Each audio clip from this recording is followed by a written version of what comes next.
How would you like to come on down to audition? Oh my God, it's a dream of a lifetime. And you can try to stop my dancing feet, but I just cannot stand still. You gotta think big to be big. Being big is not the problem.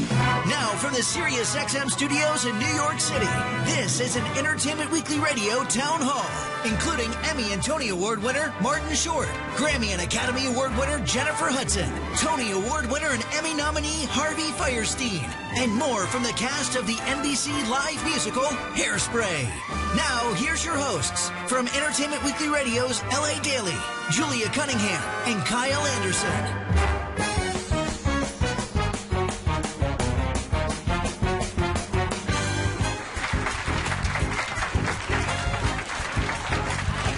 This is the SiriusXM Town Hall with Hairspray live on NBC, which will premiere on Wednesday, December 7th at 8 p.m. Eastern/Pacific time. I want to welcome Jennifer Hudson, Harvey Fierstein, Maddie Ballio, Martin Short, Derek Hough, Neil Marin, Ephraim Sykes, Dove Cameron, and Garrett Clayton.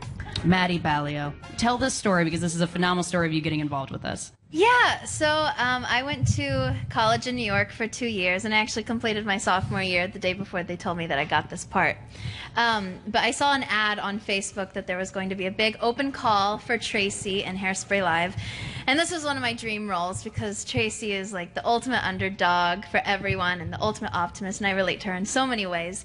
But it was going to be my first professional audition, my first audition outside of school. So I almost didn't audition because I was so nervous, but I woke up at 3 a.m. the morning of the audition, and the audition started at 10, and I got there at 6:45. So I thought it was going to be one of the first girls in line, but I was 343 in line.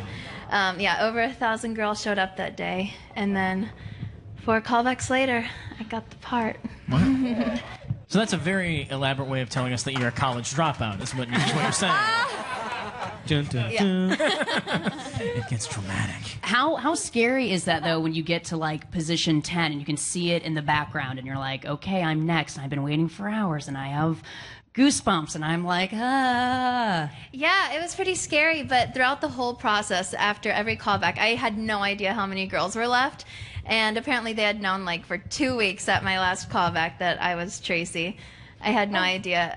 But at my first audition, actually, on the ad on Facebook that I saw, it said that each girl should prepare a short portion of Good Morning Baltimore. So I prepared my short portion, and I sang it, and I was really confident with it, thought I killed it. And then the casting director asked me to sing the last part of the song, which I did not know. And so I made up so many words. What does Baltimore rhyme with? Ephraim, you were giving me head shakes. That is not what you experienced? Oh, no, it's not what I experienced anyway. I was giving you head shakes because it's such an incredible story. It is. Like, it's so perfect, and she's so perfect. But no, that wasn't my experience in any way. No. Well, I guess you're looking at me like, I'm like, walk us down that path. I was saying this morning, it's so weird. I don't take any offense. Well, when I first heard about this, my agents called me, and they were like, it's maybe late June, early July. They're like, hey, Hairspray Live wants to see if you will send in tape, an audition. I was like, nope, because I'm pretty sure you won't pick me. Like, there's no way in the world that I thought that I would actually be here. There's no way possible that, I thought I could do this. Like, this dude's singing really high, and I'm a pleasant baritone with some tenor notes on good days. You know what I mean? It depends. You know what I mean? What God's got for me this day. So I was like, I was doing Hamilton at the time. I was like just busting butt every day. I was like, I'm not going to kill. I would have to kill myself in order to like be good. So I let it go. I was like, I'm thinking I'm just let this go. And literally about 2 months later, like early August, they gave me a call again. They're like, Ephraim, they're asking about you again. They're just like, would you please just send it in tape? Just anything. They just want to see if they can consider you. I was like, well, I guess they have to look at me now. They're having a problem, I guess, finding this dude or whatever. So I called one of my best friends over in my little living room, badly lit. I think what helped me is that I collect records like back in New York. So I have a wall full of like my favorite vinyls all over the wall. And I was like, this would look kind of like the record shop. So I brought my best friend over here. I was like, look, man, we got one take of this because I can't sing it more than once.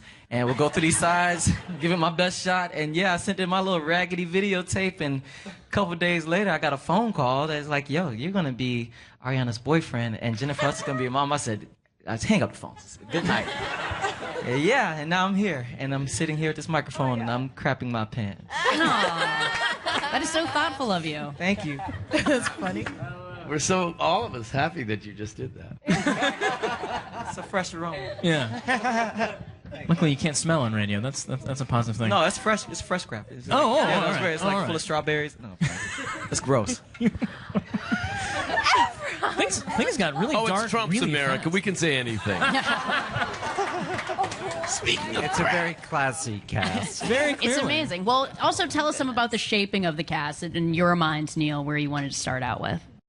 Oh man, we wanted the best of the best, and I think we got the best of the best. We always shoot for the stars, and I think we delivered on this one. I mean, it's kind of the cast that you dream of, and Craig Zaid and I, we can't even believe that we assembled the cast that we got. I mean, it's like a pinch me type of cast.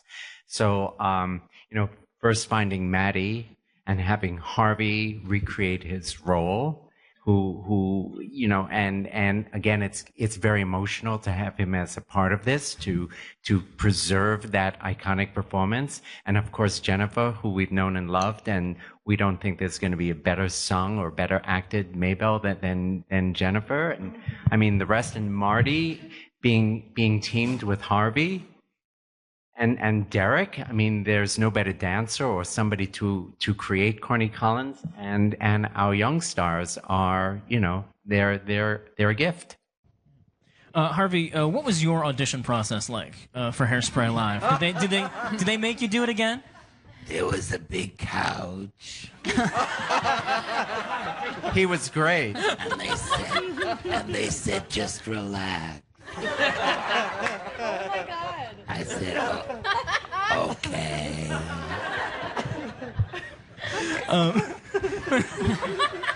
And Jennifer sitting there going, really? That wasn't what mine was. But how did it feel slipping back into this character? You obviously know Edna very well at this point. Yeah. How did it feel getting back into her shoes? Well, there's two things. One is the character that you create, and you do that work sort of on your own. A lot of that work I've done Edna 1,000 performances on stage. I played her on Broadway for 2.5 years. I played her at the Hollywood Bowl. I've done her in Las Vegas. So, so I know the character. But the work you do to create a character, like I used to follow women in the mall. I used to go to the mall and follow overweight women in the mall to see how they ate, how they behaved. Did they try the clothes on there? Did they take them home? I wanted to see what it was like to be Edna when creating it. So that stuff is all done already, But then comes your family. Then comes Marty, and then comes Maddie, and then comes the world around you, which is different. And so you can have your character, but you then have to open up and once again reinvent the world with them. Yeah. And so do you feel like you've discovered something new about Edna this time around? Well, I'm in the act of discovering. I mean, every time we rehearse, you find something new. We just did like 4 or 5 scenes in the apartment, and it was a little different each time because, she's different, and Marty's different than the other husbands I've had. He's very talented. He's very talented. Very good. She's very good too. I think they could have careers. I think so. So that's what. So it is. It's always different, and that's the thing that's wonderful about live. This is live. Let's not forget this is not a movie that we're making that they're going to go in and edit the best takes. This is live. We're doing it live. It's going to be live. The choices we make at that very moment are the choices that we live with, and so it's. It's a little scary. No pressure. Yeah, right. Yeah. But as long as you have those blue shoes, I'm not worried. It's going to be okay. Harvey, when you also adapted this for what we're going to see, when you were thinking about moments for you and Martin, would you say maybe we're going to ad-lib this area? Did you think about conversations that you guys could have, or the things we're going to hear you and Martin discuss live is what you wrote down? Yeah, I wouldn't let him change a word I wrote. I'm that good. No, you know, there's different kind of performing, and obviously he is a brilliant, and if we were doing it on stage, that's I mean, we would probably never get off the stage. We'd probably be out there for quite some time doing this. But we're in a constricted, I mean, they need to know because it's live television. I don't know how else to say it to you. It's live television. And we're not in one room. Right. We're all over the back sets, and we're in 2 different sound stages and all these sets, and there's all of these people actually depending on us doing the same thing that we rehearsed, because if we go, all of a sudden they would be screaming and tearing their hair out. So it's different in that way. We have to be structured. Harvey makes all these. He makes all these things sound like threats. I know. It's really a very. He's the godfather. Jennifer Hudson of the set. agrees. I do. Does Harvey Fierstein run this set with like an iron fist? What's been your experience, Oh, Jennifer? I think he set the tone well, along with Neil and Craig and everyone, and Kenny. You know, they're the heads, and I guess, you know, we're following their lead. And my favorite thing of it all is everyone wants to be here, and you can feel it in the energy. You know what I mean? Like, we all get along, you know, and it's just exciting to be able to be surrounded by people that are on one accord, you know? And it's because of the tone that they have already set. Can we discuss the wig game that your character has from what we've seen? Yeah. I mean, I feel like my character's in the hair. I really do, because when I put that wig on. Yeah, I assumed. I mean, you can tell in the trailer that's out right now. Would you talk? Did you sit down with them? Did you say go bigger, go blonder, high, or like? Yeah, because I wanted Motormouth to just be full of presence. You know, even when she speaks, the way she looks. And so to create that, I was like, you know, go for it. Make the hair as big as it can get. You know what I mean? Give her, even in her costume, like, no, everything she represents is extremely over the top. I mean, she got to ride with Edna, for God's sake. You know what I mean? So Motormouth has to be present. And so, yeah, I didn't want to have any limits on the hair, on the wardrobe, any of that. And again, it helps when I put it on to become the character, because that's when I start to feel it like, oh no, there she go. You know? It's happening. Yeah. Jennifer, I want to know, because my favorite song from Hairspray the musical is I Know Where I've Been. Can you tell me a little bit about sort of taking on that song and you know, kind of making it your own? Wow. Well, I'm still finding my way in the song, but to me, it's not a song. It's like, and I'm steady trying to get in a headspace, but the tricky thing is having to rehearse it all the time. You don't want to get too used to it. You know, like it's something that I want to be able to experience in the moment. You know, which I feel like that's when the magic happens and it becomes something else. And then people can relate to it in that way. But the song itself is, to me, it's a movement. You know, there's change happening, there's growth happening, and you feel that. So I want to be able to, in my performance and in the song, if you want to call it a song, be able to help everyone feel that and experience that as we're going through that journey in the song, if that makes any sense, you know? Because I know I've been, I mean, listen to the words, look at that moment and what that moment represents. It's kind of like the heart of the story. So I don't want to miss it. I want to make sure that it resonates and it does what it's supposed to do.